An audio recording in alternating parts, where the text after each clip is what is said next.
আমার মনে হয় শেখ হাসিনা যখন অনুভব করবেন যে তার ফেরা দরকার, তিনি ফিরে আসবেন। ইউনাইটেড নেশনসের এই ব্যাপারে হস্তক্ষেপ কতটা সার্থক হবে আমার তাতে যথেষ্ট সন্দেহ রয়েছে।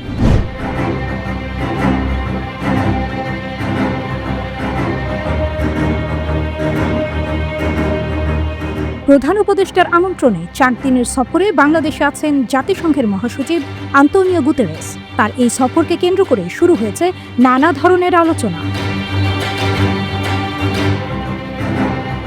বিশেষ করে অনেকেই বলছেন শেখ হাসিনাকে ভারত থেকে ফেরত নিয়ে আসতে জাতিসংঘের মধ্যস্থতার জন্যই এসেছেন জাতিসংঘের মহাসচিব। প্রশ্ন উঠছে, বাংলাদেশ কি পারবে জাতিসংঘের মাধ্যমে ভারতকে চাপ তৈরি করতে, যাতে বাংলাদেশের মাটিতে মানবতা বিরোধী অপরাধে শেখ হাসিনার বিচার করা যায়?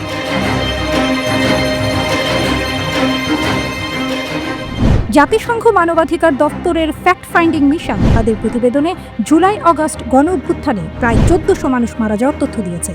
ফলে এমন হত্যাকাণ্ডের জন্য জবাবদিহিতার প্রসঙ্গও আনতে পারেন জাতিসংঘ প্রধান। জাতিসংঘ কি হাঁটবে সেই পথে? Rehabilitation care and livelihood opportunities for victims.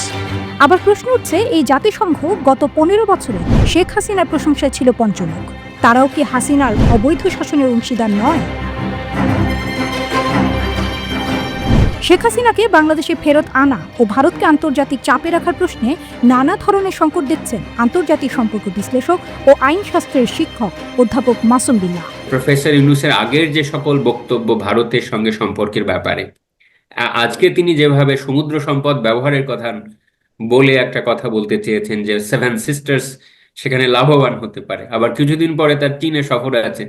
So geopolitically এখনো আমার কাছে মনে হচ্ছে যে he is still swimming in the gray area of international relation. So it will be too early to comment on this. আমার মনে হয় যে এটার ব্যাপারে আরো একটু আমাদের পর্যবেক্ষণ করতে হবে যে এটা কোন দিকে যায়। আমার মনে হয় যে চাপ দেবার কিছু নেই। আমার মনে হয় শেখ হাসিনা যখন অনুভব করবেন যে তার ফেরা দরকার, তিনি ফিরে আসবেন। এটা কিন্তু শেখ হাসিনা ফিরে আসলে বাংলাদেশ সরকার বা ইউনূস সরকার যে স্বস্তিতে থাকবেন তেমনটি ভাবার কোনোই কারণ নেই। সুতরাং উপরে উপরে ডক্টর ইউনূস সরকার যতই বলুন যে আমরা তাকে ফেরত চাই, will prosecute her, it is not that much easy, right? এখানে অনেক নুয়ান্সেস গুলো আছে, একটা ন্যারেটিভ আমরা শুনতে পাচ্ছি শুধুমাত্র। সুতরাং এটা জাতিসংঘ দিয়ে চাপ দেবার বিষয় নয়। আমার কাছে মনে হচ্ছে যে এখানে কোনো একটা গ্যাপ থেকে যাচ্ছে। গ্যাপটা হচ্ছে কি যে দেখুন, তিনি তো ওখানে পালিয়ে নাই, পালিয়ে যে শব্দটা ব্যবহার করা হচ্ছে এটা অত্যন্ত রং একটা ইমপ্রেশন। সুতরাং যখন এটা সময় হবে, যখন তিনি অনুভব করবেন যে তার আসা দরকার, এবং এবং এটা যখন রাজনৈতিক বাস্তবতাটাই বলে দেবে যে হোয়াট টু ডু, সুতরাং এখানে আমার কাছে মনে হয় না যে এটা ফেরত আসা বা বিচার প্রক্রিয়া শুরু করা বা তদন্তে আরো অনেক নিরপেক্ষতা বজায় রাখা বা জাতিসংঘ যেভাবে এই তদন্ত রিপোর্টটি করে যে বিতর্কের জন্ম দিয়েছেন ভলকার ট্রুক, সেইটাকে আরো বেশি অ্যাকসেপ্টেবল করা, এই সমস্ত ব্যাপারগুলোই কিন্তু একসাথে করছে। সুতরাং এটাকে আমার কাছে এখনো একটা পলিটিক্যাল হিউম্যান ক্রাই বলে মনে হয়। মাসুম বিল্লাহর সাথে অনেকাংশে একমত আন্তর্জাতিক সম্পর্ক বিশ্লেষক অধ্যাপক মোস্তফা সরোয়ার।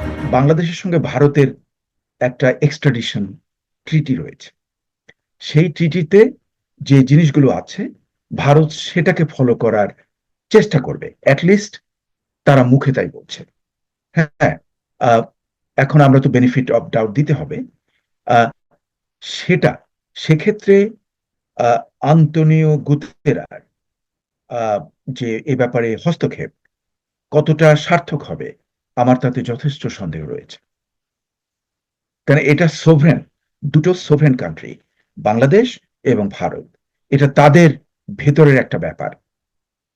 এখানে ইউনাইটেড নেশনসের ভূমিকাটা কিন্তু অতটা মুখ্য নয়। হাসিনার বিচার ও ভারতের ওপর চাপ নিয়ে আন্তর্জাতিক সম্পর্ক বিশ্লেষকরা এখনই কোনো আলো দেখাতে না পারলেও অনেকে বলছেন ইতিহাসে কিন্তু এমন বিচারের নজির আছে।